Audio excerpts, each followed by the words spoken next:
The debut EP by Zella is self-titled. We're very excited to have her on the program. Zella, welcome to San Francisco. Hi, thank you. Actually, it's welcome back. You Welcome were here back. in the fall. Yes. We are at the Independent on Divisadero. Right behind us is Alamo Square. Okay.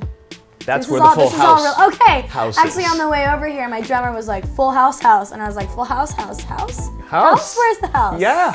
I And guess it's also, true. Alamo Square Park is where they played soccer in the beginning. Got it. Part So that's of the what it's opening. famous for. Yeah, The exactly. infamous And Alamo you saw Park. the Olsen twins grow up as they, Yeah. grew That was a throughout joke in the band, seasons. too. Ashley still lives there.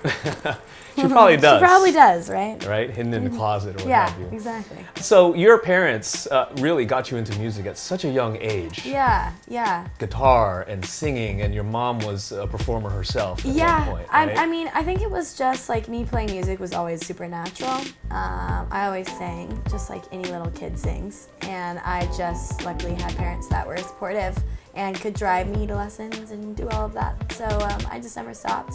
Yeah. You know? Usually as a kid, at some point you start to learn about music and then you get into it in Yeah. your teen years. Yeah, You, and you like- actually released something Yeah. at a very young age. Yeah. You started playing at 9, and performing and what have you. Did you actually try to copy any songs or learn any songs when you were first starting out? Definitely, yeah. The first song I ever learned was Blowing in the Wind by Bob Dylan.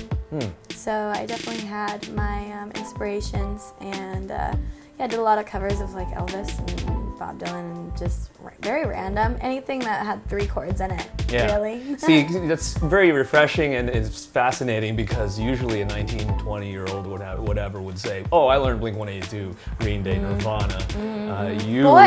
Boys would say that. I think it's Some- I different think for girls. Really? Yeah, I think for sure. I think that girls, I mean, the ones I was growing up with, like, we were all singing covers like Jack Johnson. It was like on the lighter side of things, I think that's sometimes what girls usually lean towards. Right. I think.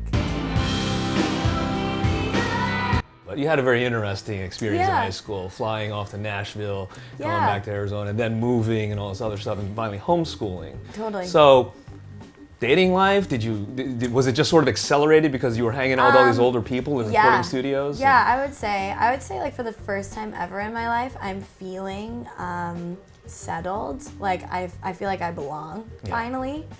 Just amongst friends and socially and like my career, I think is just at a place now where I'm old enough to handle it and people around me aren't weirded out by my age. Because I kind of have always like hung out with older people, and also high school was really difficult for me just because I was doing something that nobody really related to, so I couldn't really talk about my life. Like it just was unrelatable. Right. You were that kid that, oh, where's Zella? Kind of, Oh, yeah, exactly, right? which was like sort of weird. I remember my sophomore homecoming, and I was up in the running to win Homecoming Queen, and I wasn't there for the nomination. Uh-oh. And so I remember everybody being like really pissed off at me for that.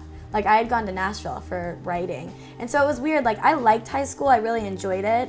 And I was on a soccer team and like I fit fine in high school, but it was just that separation that just kind of made me feel outside and like people were not having it. Yeah. I think that kids just like, if it's not something that's familiar, I think it's just they'd rather like not deal with it. Yeah. So that's kind of like what my life became. Just something outside of high school. EP is what we have so far. Yeah.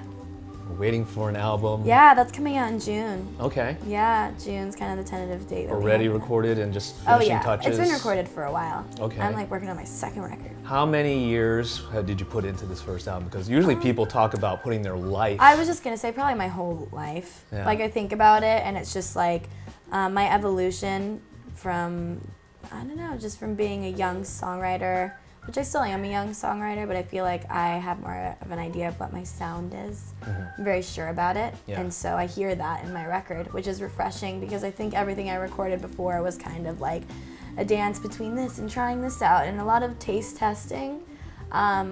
So yeah, I'm feeling like this is pretty much my life story. Yeah. Yes, in this record, yeah.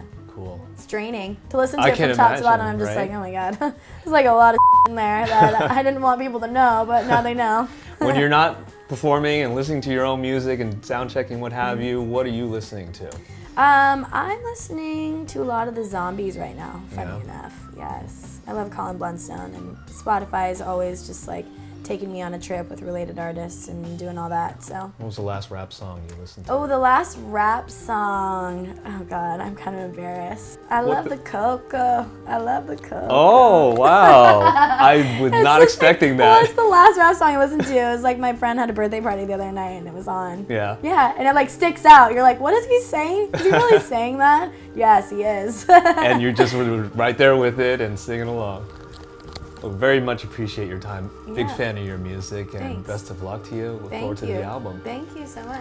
It's Zella Day. The EP is self-titled. Make sure you check it out. You're watching B-Sides on air.